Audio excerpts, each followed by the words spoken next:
Interessante, né? Geralmente o pessoal aqui no Sena, eles, não sei se vocês já notaram, talvez já, eles condicionam a mensagem inicial ao tema que vai ser falado. Eu não entendi por que pegaram uma mensagem que fala sobre aflição. Gente, desde quando que morte é aflição, é sofrimento? Não é, gente. Morte não é aflição, não é sofrimento. Morte é transição, é bênção divina. Porque se não fosse assim, por que Deus teria, feito com que nós tivéssemos uma oportunidade aqui na Terra de nos encontrarmos com muitos afetos queridos e depois retornarmos para o mundo espiritual, reencontrarmos esses afetos, voltarmos para a Terra? É um processo natural, contínuo, até que a gente atinja o nosso propósito. Então, gente, a ideia de morte como sofrimento é uma criação humana. E, inclusive, ela está muito vinculada à nossa cultura ocidental, porque existem nações que comemoram o momento da morte. Vocês sabiam disso? Comemoram. E que algumas choram no momento do nascimento. Nós ainda estamos distantes disso, mas vamos chegar nesse momento de comemorar a passagem de um irmão que esteve entre nós e que teve sucesso na sua encarnação e que retorna para a vida verdadeira para aí continuar o seu processo de evolução. Então, assim, claro que a gente sabe que a separação, ela provoca uma espécie de dor na gente, Separar daquela pessoa que a gente ama, que nós temos um carinho muito especial, é difícil, mas não tem nada a ver com sofrimento. Esse ainda é um equívoco que a gente comete, E a doutrina espírita veio justamente para nos mostrar isso, para nos ensinar isso, para que a gente não precise sofrer com a separação, Porque a doutrina espírita ensina também que a separação daqueles corações que se amam não existe, não há separação nenhuma. O amor, ele é um sentimento que jamais a distância pode cortar, eliminar. Não faz sentido. Vamos pensar na seguinte possibilidade, Nós temos aqui um filho muito querido, uma filha muito querida, e hoje é tão curioso. Vamos pensar aqui, quem tem filhos morando no exterior aqui, ou parentes queridos, assim, muito amados morando no exterior? Olha aí, 1, 2, 3, 4 aqui. Vocês deixaram de amar essas pessoas porque estão no exterior? Vocês veem eles quando? De quanto em quanto tempo? Uma vez por ano? Sim, pelo WhatsApp toda semana. Eu vou dizer para vocês uma coisa aqui que talvez alguns não saibam.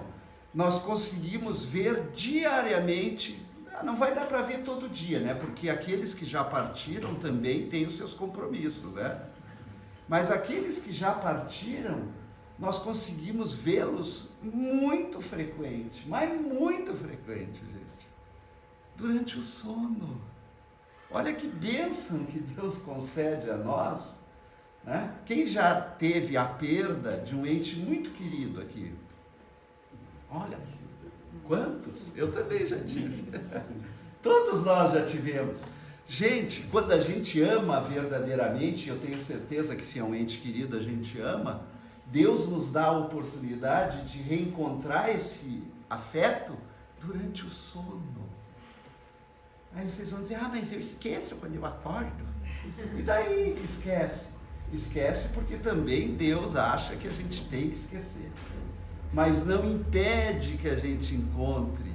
E olhem só, quando a gente encontra e acorda durante o dia, a gente acorda com bem-estar tão grande. uma alegria tão grande, e aquela lembrança lá no íntimo. Nossa, hoje eu lembrei do meu filho, lembrei da gente caminhando num campo lindo, ele conversou comigo. Foi o encontro, gente. Nós já falamos disso aqui em outras oportunidades. Foi um encontro. Mas aí eu acordo e daí começo a minha vida e eu esqueço. Então, não pensem que a gente deixa de reencontrar os entes queridos que já partiram. A gente encontra, tá bom? E é assim que Deus quer por enquanto, para todos nós. Mas quem tem medo da morte? Ah, antes do medo da morte, aqui a gente consultou essa bibliografia, né, importante. Lógico, Céu e Inferno, Livro dos Espíritos, Depois da Morte, de Leon Denis, Problema do Ser, do Destino da Dor, de Leon Denis, e esses livros aqui que não são espíritas, aqui embaixo, ó, tá? Não são espíritas, e lógico, aquele lá do Manuel Filomeno de Miranda, A Vida, como é que é o nome ali? Ensinamentos da Vida e da Morte, alguma coisa assim, tá bem? Só para que vocês possam saber do que a gente está tratando aqui. E lá no início aqui, ó, se preparem, tá? Porque isso aqui é um seminário. O seminário dura quantas horas? 3 horas. 3 horas, tá bom? Alguém tem compromisso hoje? Não. Combinaram almoço em família? Dá tempo de pegar o celular e desmarcar, ou chamar a família para vir para cá. Brincadeira, gente, tá? Não vou torturar vocês dessa maneira. Mas a gente fez um seminário na nossa casa sobre a morte ontem, muito interessante. E aí eu extraí algumas coisas para a gente conversar aqui rapidinho, em 1 hora, tá bom? Então vou deixar vocês ir almoçar em família depois, né? Bem alegrinhos e contentes, que é o propósito da ideia de morte na minha maneira de ver. Mas, quem tem medo da morte? Ninguém, né? Ninguém levantou a mão. Eu vou considerar que todos que ficaram com a mão abaixada têm medo. Porque quando a gente pergunta, o pessoal é tímido, ninguém ergue a mão, né? Mas a gente sabe que muitos têm medo da morte. Inclusive esse tema é tratado por Allan Kardec na obra O Céu e o Inferno, e ele usou um capítulo inteirinho para falar sobre o temor da morte, levando-nos a compreender que o temor da morte é algo natural, que faz parte também, temer a morte. Porque, meus queridos, quanto tempo, que bom que vocês estão aqui. Quantos anos que a gente não se vê? Uns 5 anos, acho. Uns 5 anos, eles frequentavam a nossa casa, União Espíritos Caminheiros do Bem lá. Estão vindo aqui agora? Aqui mais perto da gente. Que bom, que bênção, que delícia. Então, gente, eu pergunto assim para nós refletirmos: quem tem medo da morte, né? E o que causa apreensão em relação ao momento da morte? Todos morreremos, né? Todos morreremos. Todos desencarnaremos? Alguns sim, alguns mais rápido, outros mais lento, né? Mas a morte é um fenômeno biológico, né? Biológico. Então a morte acontece, o corpo físico, que é biológico, ele morre, né? A gente vai tratar disso um pouquinho adiante. Mas o que causa apreensão? E quando eu faço essa pergunta, alguns respondem, dizem assim: não, eu não tenho medo da morte, eu tenho medo do momento, de sofrer nesse momento e às vezes de provocar sofrimento num ente querido, que de repente vai ter que cuidar de mim.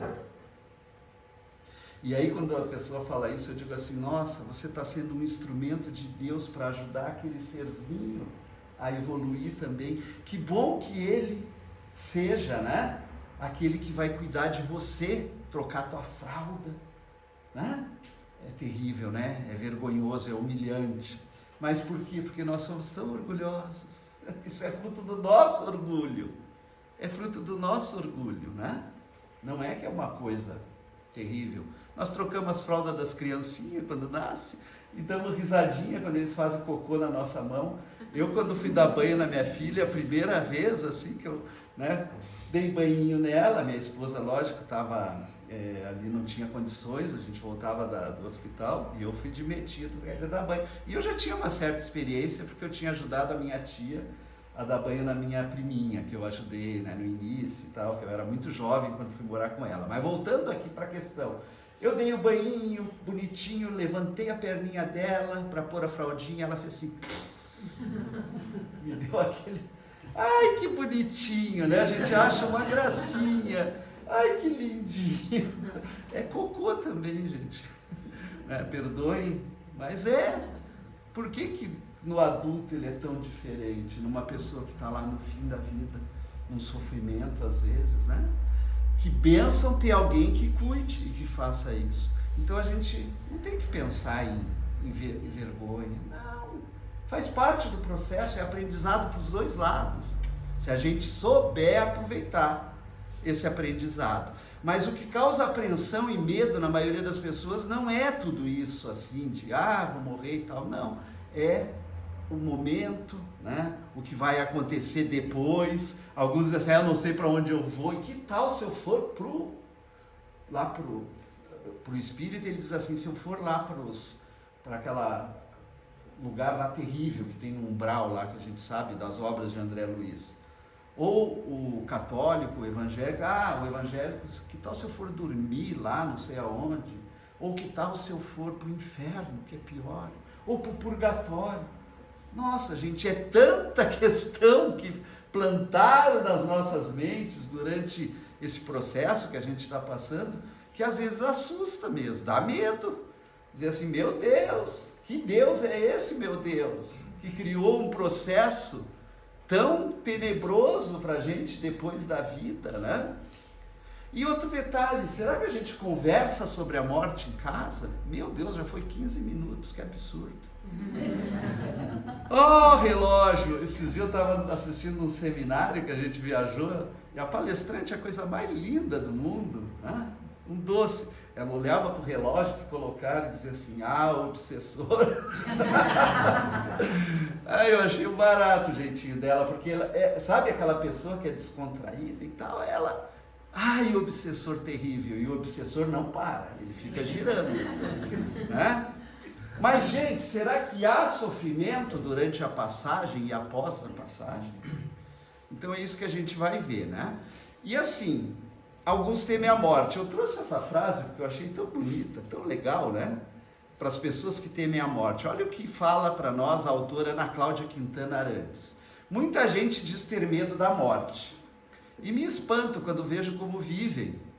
Bebem além da conta, fumam além da conta, trabalham além da conta, reclamam além da conta, sofrem além da conta, têm medo da morte e se apressam loucamente por encontrá-la.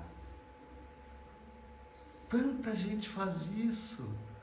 Se nós temos medo, queremos distância da morte, embora não precisemos ter medo e nem querer distância da morte, mas que façamos da nossa vida aqui e agora, né, algo que tenha valor, que realmente seja importante. E cuidemos desse corpício lindo que Deus nos deu, né, de forma a prolongar essa existência o que pudermos, porque ela está nos ensinando, ela está nos ajudando, né? Então a gente precisa preservar essa existência.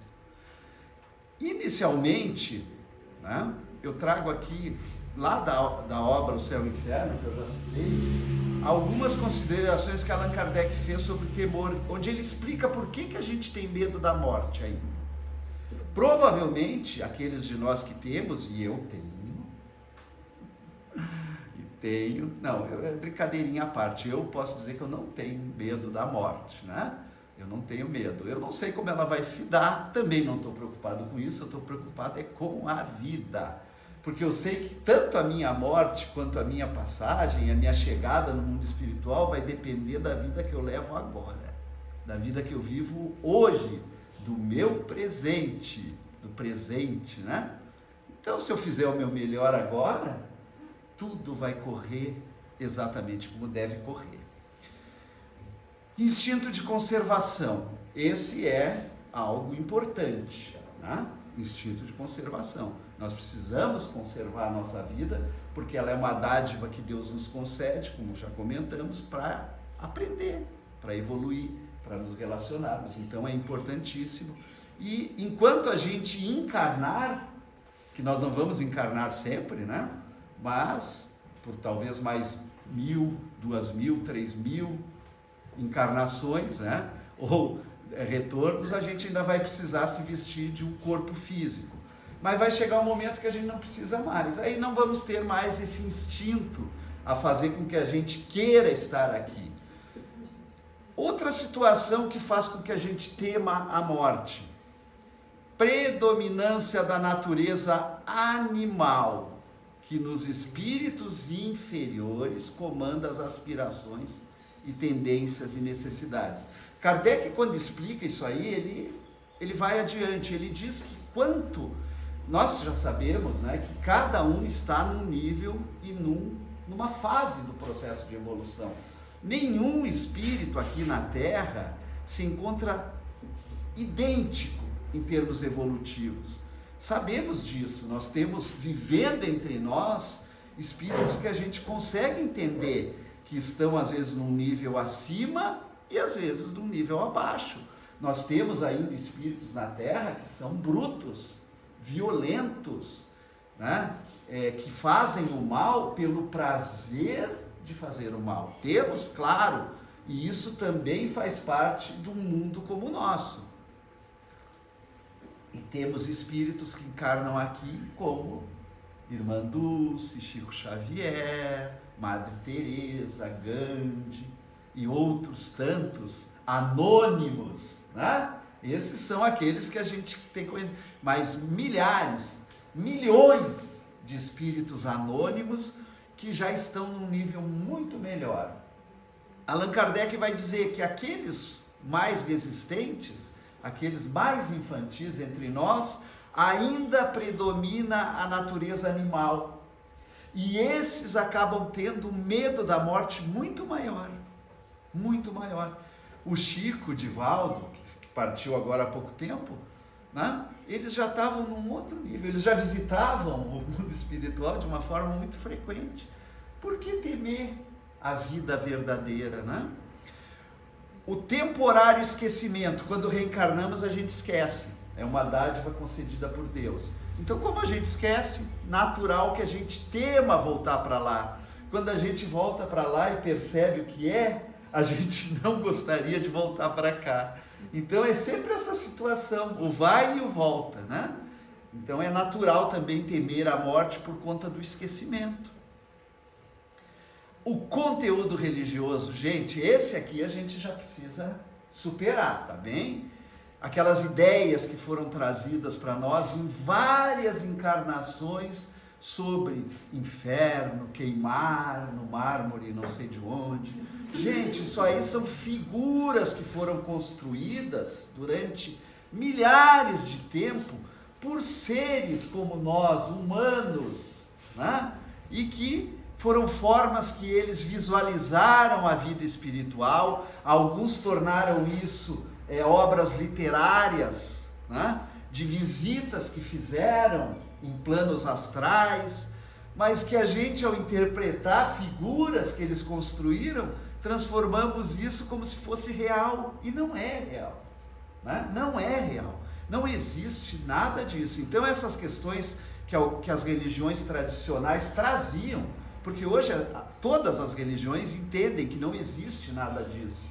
Algumas ainda estão presas nos dogmas, né? E é difícil a mudança, mas isso não existe. Podem ter certeza absoluta, né? Então, esses conteúdos a gente precisa superar. E aqui é o último e o que a gente mais deseja trazer, né?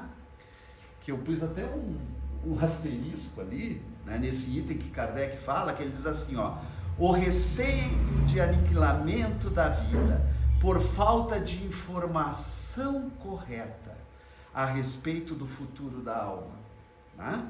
E daquilo que lhe está destinado. Muitas pessoas temem o pós-vida carnal porque não compreendem o que está por vir, o que vai acontecer conosco, né? Aquele lá, medo do desconhecido, falta de informação, verdadeiramente falta de informação. E nesse aspecto, meus queridos, minhas queridas, a doutrina espírita, não há uma doutrina mais esclarecedora para falar sobre isso, sobre a morte. Eu não sei por que a gente receia tanto falar sobre a morte, né? Porque ela é a única questão exatamente certa que ninguém vai poder fugir dela, né? Não tem jeito. Então a gente precisa o quê? Entender, conhecer a morte, né? Aliás, a doutrina também nos diz que a cada noite a gente tem a oportunidade de fazer um estágiozinho na morte, né? Porque é através do sono que nós visitamos o mundo espiritual. Então, conhecer, né? Ter informação vai fazer com que a gente possa, quando chegar a nossa hora, estar preparado. Quando chegar a hora de um ente querido, vai doer? Claro que vai doer, muito. Mas a gente ter sabedoria de não se revoltar e de não ficar naquele estado, às vezes, que vai prolongar o nosso sofrimento e prolongar o sofrimento dele, né? Então é a informação, é o conhecimento que nos afasta disso tudo. Gente, eu gosto de trazer um conceito bem bacana do Leon Denis, desse livro, sobre a morte. Olha o que ele fala que é a morte para nós. A morte é uma simples mudança de estado. A destruição de uma forma frágil que já não proporciona à vida as condições necessárias ao seu funcionamento e à sua evolução.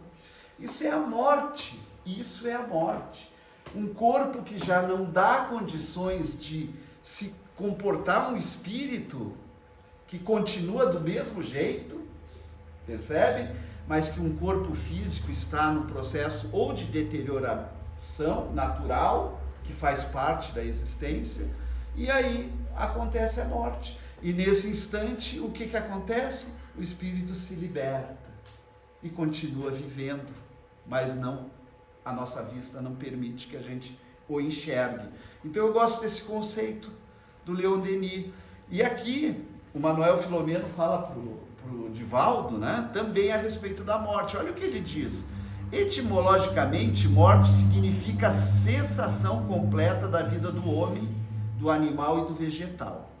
Portanto, morte verdadeiramente é o quê? Existe um ser orgânico que tem aquilo que o Espiritismo classifica como fluido vital ou vitalidade, né? E que, num certo instante, esse fluido vital, por força de um problema no mecanismo orgânico dele, não é reposto mais, porque o fluido vital é reposto, e aí ele morre, biologicamente ele morre. Acontece conosco, acontece com o animal, acontece com o vegetal também, com todos os seres vivos, né? Quem tem espírito é o ser humano. Alguns entendem que os animais também têm espírito. Alguns animais, né, os mais próximos a nós, os mamíferos, né? Os mamíferos, algumas pessoas entendem que têm um espírito.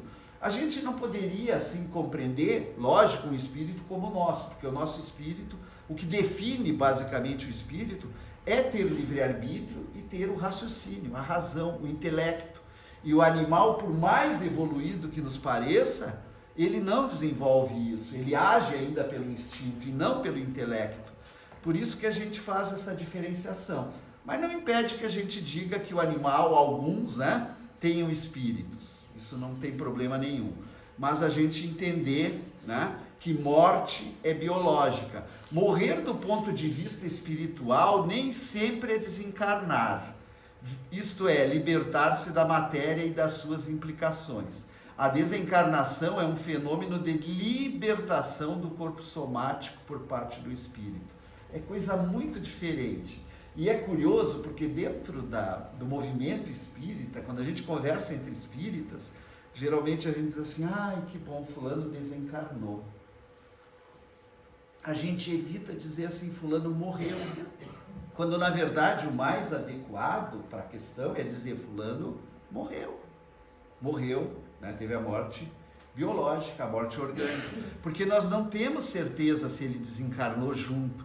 Geralmente a morte, né, na grande maioria dos casos, ela acontece antes da desencarnação. A desencarnação é o processo de desligamento do espírito, ou melhor, do perispírito, né? Porque o que se desliga é o perispírito, é o corpo espiritual, é o envoltório do espírito. Então, ocorreu a morte física, biológica, a partir desse instante começa a desencarnação. Geralmente é assim, né? E ela pode durar minutos, e ela pode durar dias, semanas, meses, anos, inclusive. Então, às vezes, aquela pessoa que a gente acha que desencarnou há um mês, ainda está encarnada, né? Ela ainda está presa ao corpo físico dela, já decomposto, ou presa à materialidade, presa a mim aqui, está na minha volta, presa a qualquer um de nós, presa à casa que ela tanto amava e que ela não consegue se soltar da casa dela. Tudo isso, na verdade, a gente ainda está envolvido com as questões materiais. Isso é muito comum e as obras espíritas falam disso, né? Então é isso que o Manuel Filomeno está falando, né? Essa libertação do corpo é um processo diferente da morte física, que acontece depois. Quer ver? A morte é fenômeno biológico, término natural da etapa física, que dá início a um novo estágio de transformação molecular. A desencarnação real, ele diz, ocorre depois do processo da morte orgânica, diferindo em tempo, circunstância de indivíduo para indivíduo. Cada um de nós vai ter uma morte diferente, cada um de nós vai desencarnar de uma forma diferente, cada um de nós pode desencarnar rápido ou pode ficar muito tempo. Do que depende? Ué, vocês estão aqui comigo? Não. Do que depende? De nós. De mim. Isso aí que você falou. Perfeito. Ganhou estrelinha. Do desapego, porque o pior, como é que é aquela cola? Tenaz, né? Lembra da tenaz que não colava nada, mas que tenaz é algo grudado, né? Hoje seria a super bond, que cola e não descola. Se eu for assim colado no apego, na matéria, eu vou ter muita dificuldade de desencarnar, mas muita dificuldade. Por isso é importante a gente conhecer, saber, entender, para quê? Para que a gente se prepare para esse instante, pouco a pouco, se desapegando pouco a pouco, fazendo uma terapia do desapego. O que eu mais amo aqui, né? Em termos materiais, opa, vou me desfazer, não quero nem saber, aquela Ferrari que eu tenho lá, 3 guardada, uma eu vou dar para doação, vou fazer uma boa ação, vou dar uma Ferrari, vou me desapegar daquilo lá, tá? Diferindo então de tempo, a morte é a ocorrência inevitável em relação ao corpo. A desencarnação, diz Filomeno, Manuel Filomeno, pode ser rápida, logo após a morte, ou se alonga em estado de perturbação, conforme as disposições psíquicas e emocionais do ser espiritual. Então é isso, é esse o processo. Morrer, portanto, é muito fácil, é facílimo morrer. Desencarnar, não. E é por isso que aí a gente, pegando as obras espíritas para estudar, por exemplo, a Ivone do Amaral Pereira, que ela trouxe várias obras que falam a respeito dos suicidas, que às vezes a gente fica assim, louco de medo, né? Ai, ele foi para o Vale dos Suicidas, né? É outra coisa que a gente também não tem como afirmar, tá certo, gente? Não é porque uma pessoa comete suicídio que ela vai para o Vale dos Suicidas. Mas é certo que atentar contra a vida é o pior atentado, né? A vida é um patrimônio que Deus nos concede, que a gente deve usufruir dela sempre. Mas, quando alguém tira a vida de uma outra pessoa, ou tira a sua própria vida, há consequências, claro que há, né? Mas a gente não tem como saber o que acontece. Mas ele fica realmente mais preso e tem dificuldade de se separar, né, do corpo físico. E, portanto, às vezes a encarnação dele demora mais tempo. Ele fica encarnado. Morreu, mas não desencarnou, né? Vamos adiante aqui, né? A desencarnação dá-se também em outras circunstâncias. mesmo antes da morte física. Acontece, é raro. No nosso planeta é raro, mas acontece. E olha o que o Manuel Filomeno fala, né? Quando o ser voltado para a realidade maior, qual que é a realidade maior? A vida espiritual. A pessoa é espiritualizada, muito espiritualizada. Veja, não é que ela é espírita. Aliás, tem muitos espíritas que estão distantes de ser espiritualizados. Não tem nada a ver uma coisa com a outra. Tá? É ser espiritualizado. Então é isso que o Manuel Filomeno está falando. Começa a transferir as aspirações e anelos para esta vida, que é a vida espiritual, vivendo e agindo no mundo, sem que se deixe aprisionar pelo mundo. Lembram que Jesus falou para nós, né?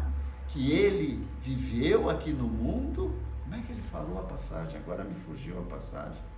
Mas ele recomendava a nós que nós vivêssemos no mundo sem nos deixar ser dominados pelo mundo, sem nos deixarmos ser aprisionados pelo mundo. O espírito que consegue, no momento da morte biológica, se desligar integralmente, ou às vezes até alguns minutos, segundos antes, é esse tipo de espírito, né? Puro, um espírito assim que já está vivendo no mundo espiritual. Ele está com o pé aqui, está com o pé lá, né? Ontem a psicóloga que estava com a gente lá, dividindo a tribuna no seminário, ela falou que o Divaldo, né? Diz que ele, durante o sono, ele, segundo relatos dela, eu não sei, talvez vocês tenham visto falar, mas ele, às vezes, no sono, ele achava que tinha morrido já. Daí ele chegava e perguntava, né? Já desencarnei, já estou aqui. E a Joana dizia, não, volta, você está só do sono. Mas por quê? Porque é um espírito, gente, que por tudo que construiu na existência dele, já vivia, né? Mais no mundo espiritual que no mundo material. Esse espírito, no ato da desencarnação, da morte física, ele se debanda para o lado de lá, ele vai de boa, né? De boa. Vejam a questão do sofrimento. Por que há uma espécie de sofrimento no momento da morte biológica, né? Kardec vai dizer para nós lá no capítulo do passamento, na obra O Céu e o Inferno, que a insensibilidade da matéria a insensibilidade da matéria inerte é um fato. E só a alma experimenta sensações de dor e de prazer. A gente já sabe que o que sente a dor física, ou a dor emocional, a dor psicológica, a dor espiritual, seja o nome que a gente dê para outro tipo de dor, é o espírito. O corpo apenas ele recebe o impacto, né? Quando eu me machuco, doeu meu dedo. Não foi o dedo que doeu. O dedo, aconteceu alguma coisa aqui, mas imediatamente essa informação é levada até o espírito, e quem sente a dor é o espírito. Isso é tão verdadeiro que a gente sabe aqui, quem que trabalha em grupo mediúnico,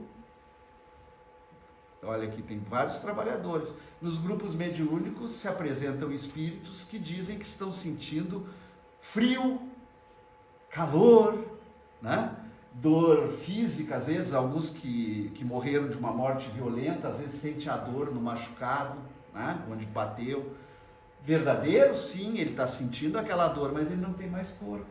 Como que ele sente? Mas lógico, o espírito sente, o psiquismo do espírito sente isso.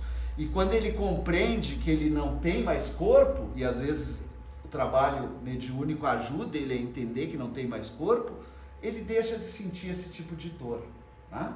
Porque realmente a dor física, só quem tem corpo que pode sentir. Mas ela acontece, né? Mesmo quando a gente vai para lá. Interessante, né? Então é esse fato que Allan Kardec está falando aqui para nós. Durante a vida, toda a desagregação material vai repercutir na alma. Tudo que acontece no meu corpo, através do perispírito, que é o elo de ligação, chega ao espírito. E o espírito sente e devolve a informação para o corpo físico. É a alma e não o corpo quem sofre. É a alma que sofre, né? Após a morte, separada a alma, o corpo pode ser impunemente mutilado, que nada sentirá. Aquela, por isolada, nada experimenta da destruição orgânica. Quando já houve o rompimento total de todos os laços que nos unem ao corpo físico, né, não há nenhum tipo de impacto no espírito. Não vai haver nenhum tipo de impacto, não vai haver dor. É importante a gente compreender muito bem isso, até por conta daquela situação da doação de órgãos, que alguns ainda relutam, né, em doar órgãos, porque imaginam que pode acontecer algum tipo de sofrimento, né, naquele processo. Isso não tem como acontecer, né? Inclusive eu me lembro muito, quando eu falo disso, do nosso querido Edivaldo Kucheski, que fala muito sobre esses temas. Ele tem um curso que ele fala sobre a doação de órgãos, e ele explica o seguinte, né? A doação, em todos os aspectos, é algo muito bom, dar algo para alguém que necessita. Mas doar um órgão que vai permitir que o outro possa, às vezes, enxergar, né? Se for um órgão vital, às vezes um rim, às vezes um pulmão, um coração, sei lá, né? Imagine o crédito que essa alma vai receber, né, por conta dessa ação de amor, essa ação de solidariedade, de fraternidade. E aí, se ela tivesse qualquer tipo de dificuldade no desligamento, eu não tenho dúvida que o plano espiritual vai providenciar o desligamento antes, né?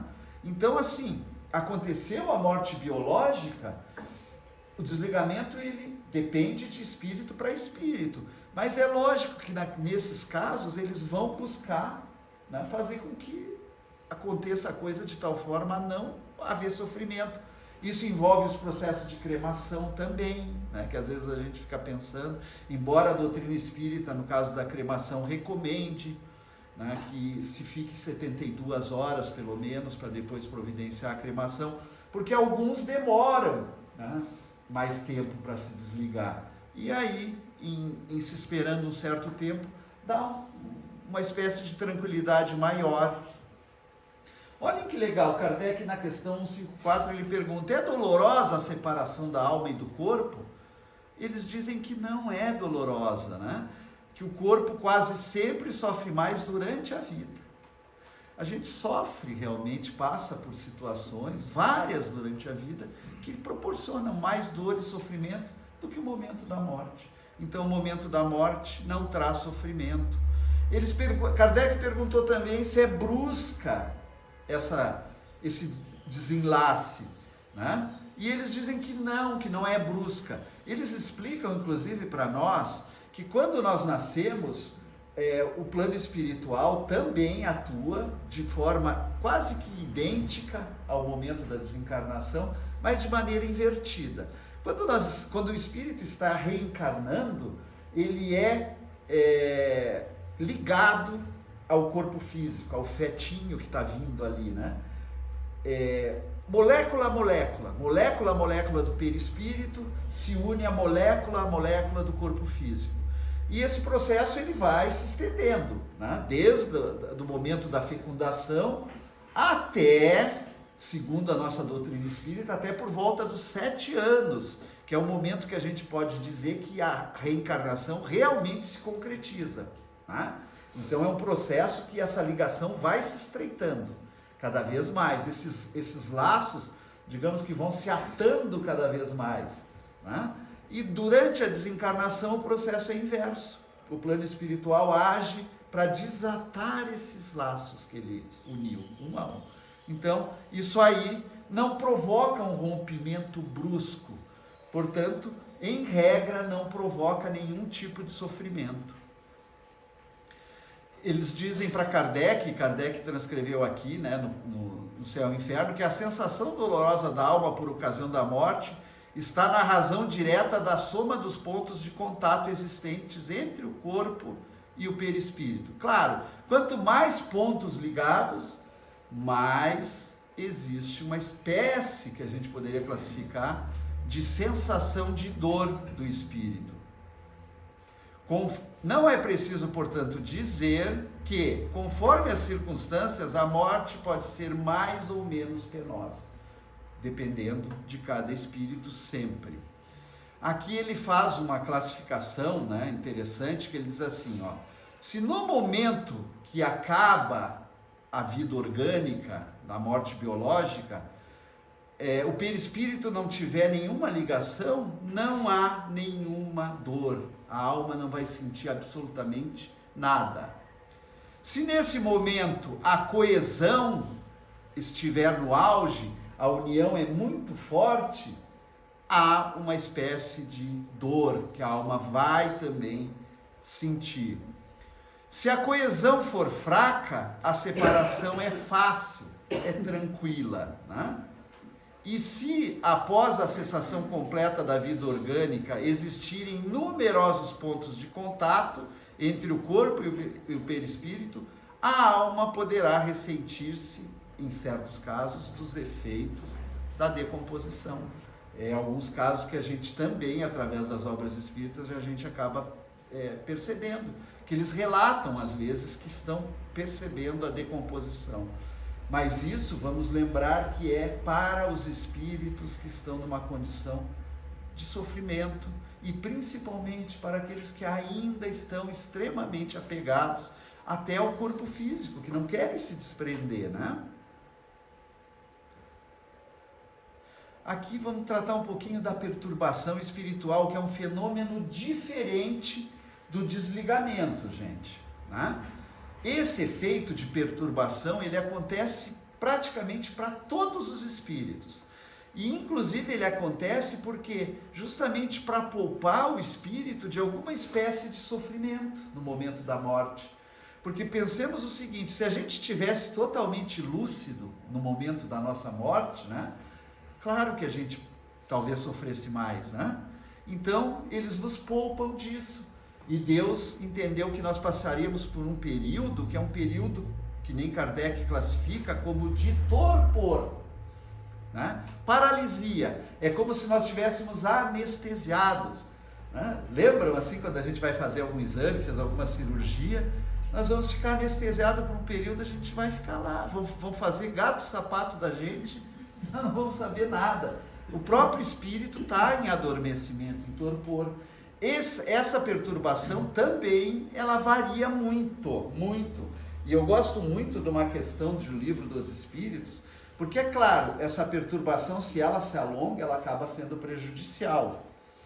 E Kardec, quando trata do tema, aqui no Livro dos Espíritos, no capítulo 3 do livro 2, né, perturbação dos espíritos, ele fez uma pergunta muito legal, gente, a respeito da perturbação espiritual, que é a 165. Ele disse assim, ó, o conhecimento do espiritismo exerce alguma influência sobre a duração mais ou menos longa da perturbação por que passa aquele que desencarna?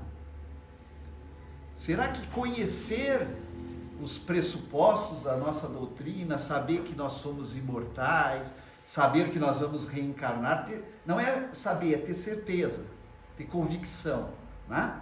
Será que isso ajuda a reduzir o momento de perturbação? Alguém quer dar algum palpite? Ajuda? Não, eu não estou fazendo não, tá? Só estou mexendo o dedo. Ajuda? O que vocês acham? Ajuda, ajuda.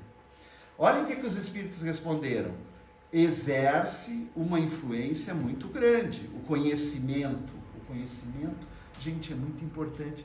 Vocês lembram o que Jesus falou sobre o conhecimento? O que ele falou lá? Conhecereis o quê? A verdade os libertará. A verdade liberta. Então, conhecer a verdade é libertador. Com que objetivo a gente conhece a verdade? Qual é o propósito de conhecer a verdade? Praticar a verdade. O primeiro ponto a gente conhece e depois a gente pratica a verdade. Esse é o passo natural. Por isso que os espíritos continuam na resposta. Olhem só, exerce uma influência muito grande o conhecimento, pois o espírito compreende antecipadamente a sua nova situação. Nossa, olha o obsessor ali. Eu vou lembrar um caso que foi contado pelo... Aquele espírito, o gigante deitado, como é o nome dele? Me ajudem? Jerônimo Mendonça. Ah, que lindo. O Jerônimo Mendonça trouxe um livro muito legal que conta a história de uma colônia espiritual que ela atende em vários locais que passam por catástrofes, né? E aí lá vocês lembram daquele terremoto terrível do Haiti? Lembram quem desencarnou lá, brasileira? Quem foi? Olha só, ninguém esquece da nossa querida Zilda Arnes.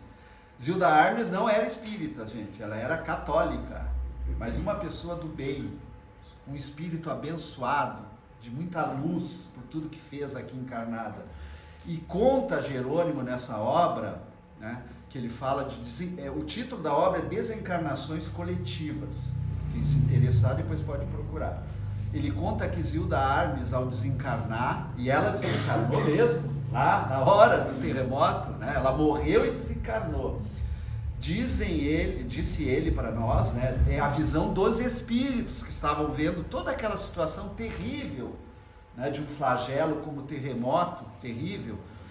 Ele conta que os espíritos, ao sair ali, morrer biologicamente, eles saíam que nem umas baratas tontas.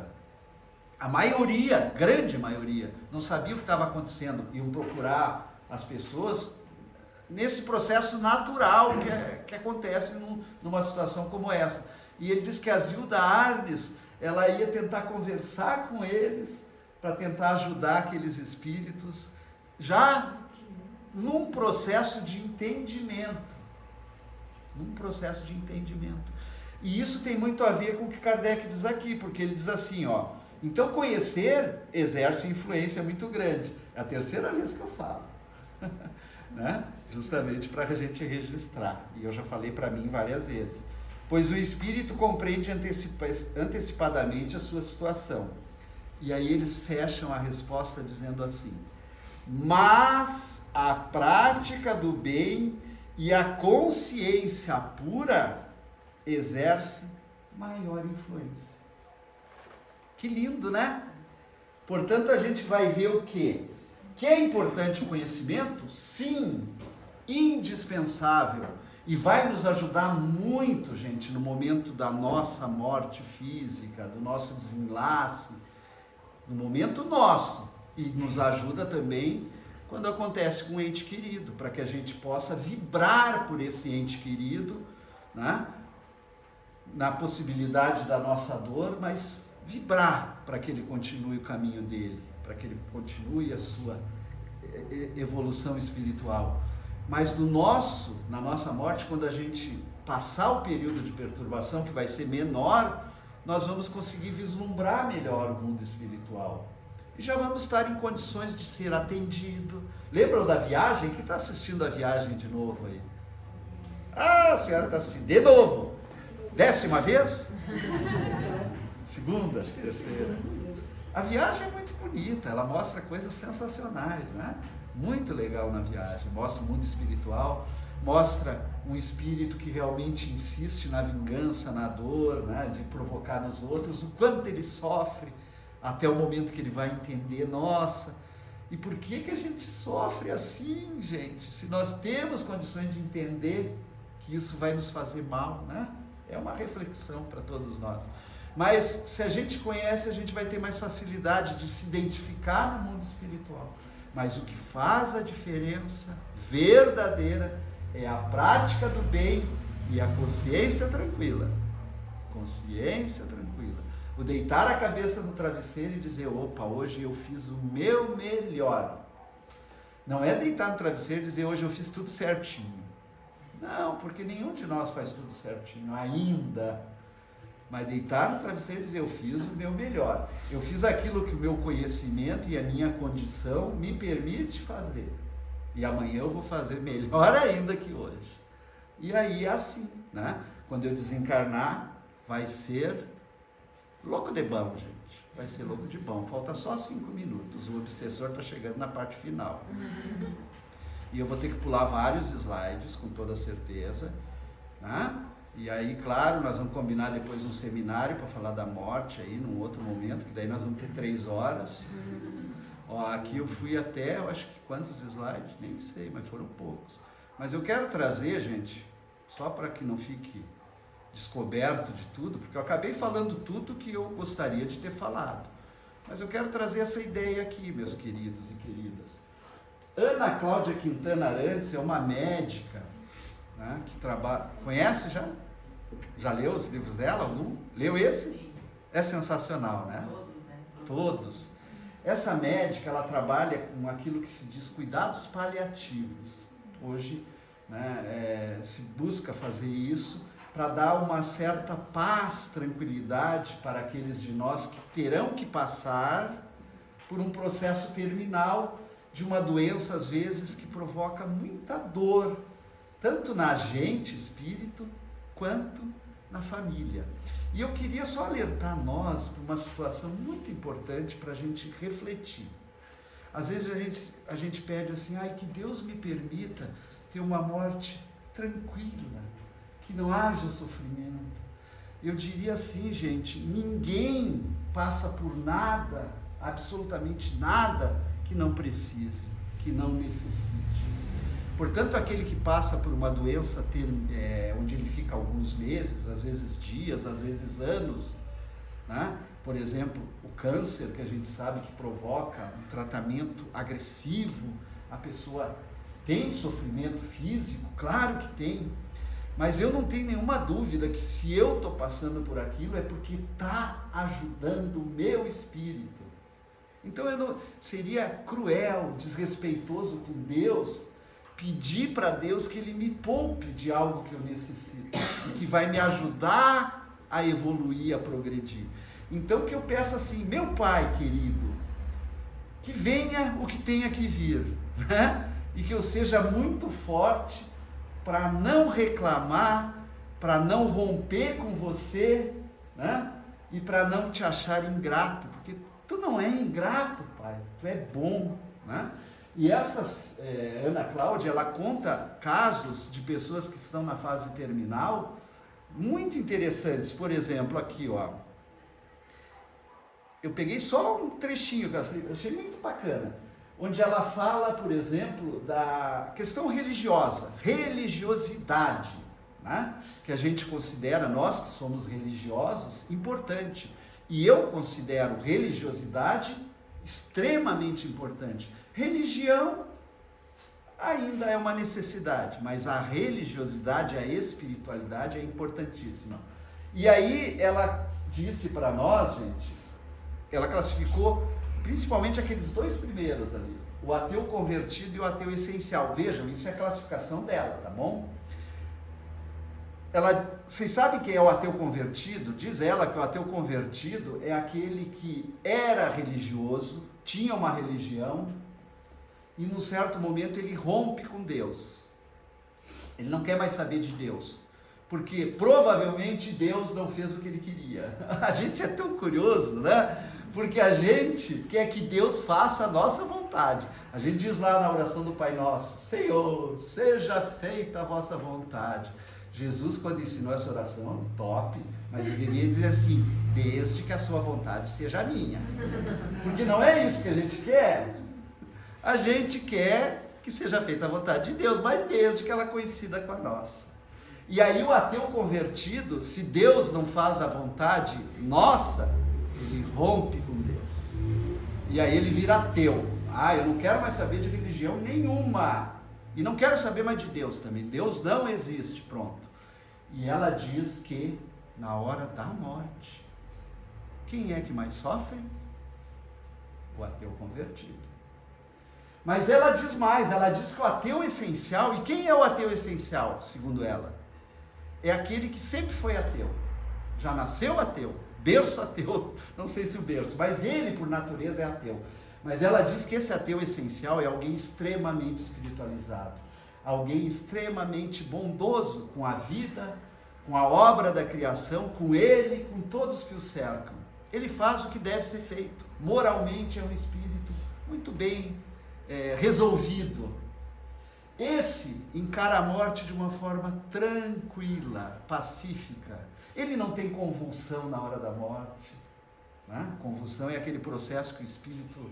Nossa, alguns que já testemunharam um caso terminal devem ter visto isso.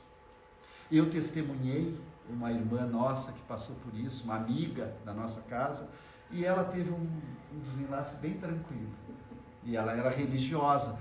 E aí a Ana Cláudia diz que os religiosos, alguns têm um processo tranquilo, outros têm um processo de muito sofrimento.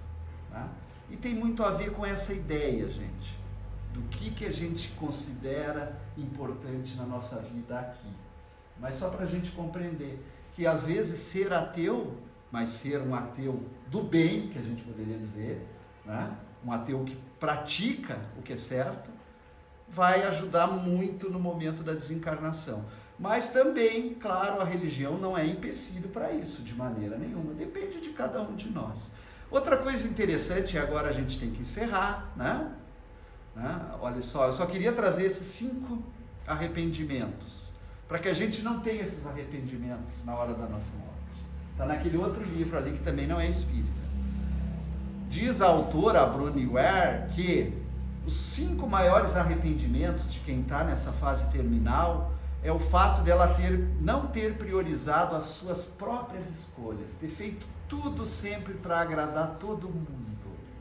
Sabe aqueles de nós que querem agradar a todos sempre? Vamos refletir. Né? Então ela diz que isso provoca um arrependimento no momento da morte. Viver na sociedade usando máscaras a cada instante. Né? Aqui eu sou o todo bonzinho. Na minha casa, com as outras pessoas, eu sou diferente. Isso provoca um arrependimento terrível e contribui para aqueles processos de sofrimento na hora da morte. Trabalhar para viver ou viver para trabalhar. Escolhas da nossa vida também. Alguns de nós acham que o mais importante é trabalhar. Trabalhar é um instrumento de Deus para o nosso progresso, claro que é. Mas existem coisas que a gente precisa separar, né? Isso provoca grandes arrependimentos. Ela disse que não ter passado mais tempo com os amigos, ter se privado de estar com os amigos. Ela disse que é uma bênção a amizade, que a gente deve cultivar, valorizar, estar com os amigos, estar para dar risada, falar besteira, dentro das possibilidades normais, mas estar com as pessoas queridas que a gente escolhe nessa caminhada é muito importante. Né? E ela diz também que ter feito de mim uma pessoa feliz, ter sido mais leve na vida, ter levado a vida de forma mais tranquila, né? Não ser tão exigente com todos e consigo próprio. Depois nessa hora a gente faz aquele balanço, né? A gente faz aquele balanço tão legal no momento da nossa morte. Olha que linda essa frase aqui que eu queria encerrar com ela. Alguém conhece esse hindu? Rabindranath Tagore? Alguém já ouviu falar? Já ouviram, né? Eu não sei pronunciar o nome dele. Já ouviram falar dele? Ninguém? Não. Olha que coisa linda o que ele falou, gente. Olha se a gente puder fazer esse discurso na hora da nossa morte. Já posso partir. Que meus irmãos se despeçam de mim. Saudações a todos vocês. Começo minha partida. Devolvo aqui as chaves da porta e abro mão dos direitos sobre essa casa. Palavras de bondade é o que peço a vocês por último. Estivemos juntos tanto tempo, mas recebi mais do que pude dar. Eis que o dia clareou e a lâmpada que iluminava o meu canto escuro se apagou. A ordem chegou e estou pronto para a minha viagem. Olha, quando eu li esse discurso, né, que eu peguei, acho que da internet, gente, eu fiquei impressionado com isso. Imagine que delícia, se nós estamos lá, né, já morremos, já desencarnamos. E aí a gente volta e faz esse discurso para os entes queridos. Vamos dar um susto neles, né? Eles vão, ó, vão arrepiar. Mas, gente, olha que sabedoria, né? Eu vou fazer uma viagem. É tão linda essa ideia de uma viagem. Eu não sei a duração dessa viagem, mas ela me permite o reencontro. Ela vai me permitir o reencontro, sim. Né? Se não for agora, já vai ser em algum momento lá adiante. Então, que eu não tenha nunca dúvida sobre isso. Dor da separação é natural, mas a gente se apegar na revolta por conta da morte, nós que somos espíritas, que nos dizemos espíritas, nós temos que trabalhar isso, né? Porque a qualquer momento a gente pode ter que se separar de qualquer ente mais querido do nosso lado, imagina. E a gente passa às vezes a vida inteira e não quer pensar nisso, né? Se chegar em casa e falar, vamos conversar sobre a morte? Hoje nós vamos fazer uma reunião para falar de morte. Meu Deus, você está chamando morte. Não é esse o pensamento? Inclusive tem pessoas que não falam a palavra câncer. Eu tenho um amigo que é muito curioso, né? Ele diz, fulano está com aquela coisa lá. Que coisa? Aquela coisa. Mas que coisa? Tem medo de falar porque acha que vai pegar câncer. Meus queridos, muito obrigado a vocês todos, a essa casa abençoada que me recebe aqui sempre com tanto carinho. Vamos agora agradecer a todos, ao plano espiritual, à equipe espiritual dessa casa abençoada, que em todos os trabalhos está aqui presente, que nos orienta, aqueles de nós que estamos aqui na tribuna, que guia todos os trabalhadores encarnados dessa casa para nos receber sempre com tanto carinho, tanto afeto, e que nos envolve durante os momentos que estamos sentados na plateia, pelas suas energias de amor, de paz, de tranquilidade. Agradecer muito a Deus pela oportunidade da vida, agradecer a Jesus, esse mestre, esse modelo que se despiu da sua existência espiritual para encarnar entre nós, gente, para nos ensinar, para reforçar todos os ensinamentos divinos. Agradecer por tudo que recebemos a todos os instantes da nossa vida. Pedir a Deus, sim, pedir a Ele que nos dê força sempre para enfrentar as dificuldades que a vida na carne proporciona, tendo sempre sabedoria para entender que ninguém recebe nada que não necessite para crescer, e que dessa forma possamos agradecer sempre por tudo, pelo bem que nos alcança e também pelo mal que nos visita, que tenhamos compreensão disso, aceitação, resignação naquilo que não podemos fazer nada para mudar. Fé em Deus sempre, certeza da vida futura, certeza da reencarnação, certeza que os nossos afetos que não estão entre nós fisicamente ainda continuam conosco em espírito, em verdade, em pensamento. Que o nosso final de semana possa ser abençoado, de muita luz, de muita paz, que o nosso retorno para casa seja também abençoado. Que assim seja. E que estejamos aqui muito em breve de novo. Obrigado.